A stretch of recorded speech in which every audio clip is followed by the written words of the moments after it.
All right, Deuteronomy 24, let's call this one You Were a Slave, because that is a reminder that God is going to give them in this chapter in at least two provisions of another chapter that goes into a number of miscellaneous laws. But that reminder is going to help them to understand why, again, he is telling them to have the attitude he is counseling them to have towards the vulnerable in their society.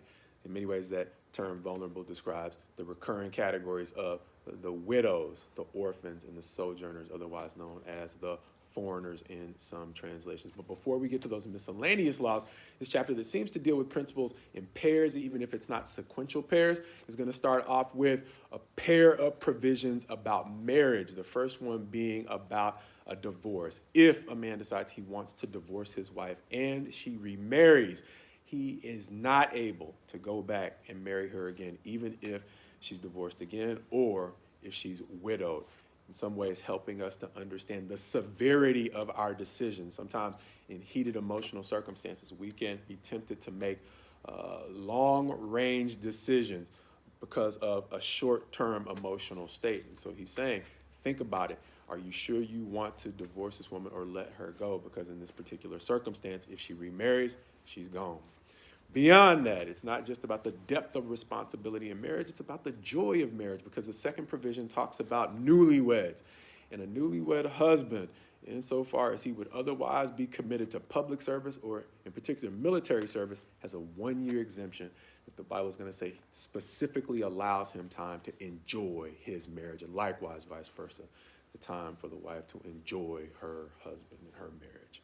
But beyond that, it's getting into those miscellaneous laws that in many ways, even though the provision about you were a slave helps us to understand the attitude towards the vulnerable, there are other classes of people that it may help us understand God's attitude towards as well. First of all, with the vulnerable, at the end of the chapter, it's going to say there are 2 protections that you need to make sure to safeguard, and in many ways, they're just a review of ones we've already heard. First and foremost, their basic material needs, just like in the previous chapter, they have a right to go in and eat from fields that have food and produce. They don't have a right to go ahead, fill a bag and take it away. That's more along the lines of stealing. They don't have a right to go harvest someone else's crops, but they do have a right to be fed in situations where they would otherwise be hungry. Beyond that, don't pervert the justice that they are due in the courts. And so if you remember what it was like to be a slave in Egypt, understand God's attitude towards telling you to protect their basic rights in the courts and their basic right to be fed. Beyond that, those who go into debt have some protections against lenders, meaning if a person isn't poor and destitute, they can't afford to make a living, but they simply need a loan. You can't take collateral that would actually drive them into poverty, meaning in this circumstance, you can't take the millstone from one who depends upon it for their livelihood. That's too much collateral. And for someone who really is poor and destitute, you can't drive them further into poverty by keeping their cloak as collateral. You can take it, but you got to give it back to them by night, when they would have to cover themselves to avoid suffering a cold night's sleep. Beyond that, if you can afford servants, fine, but you need to pay them on a daily basis, because it's going to seem to suggest that this is more like day labor, folks who are going to be working to get just enough to afford their daily bread, for lack of a better term. And so don't withhold their wages. Pay them in a timely manner. Beyond that, for those who did want a slave, this is a society that permitted slavery in certain circumstances, but you could not steal a person or kidnap them and subject them to forced servitude. That's punishable by death.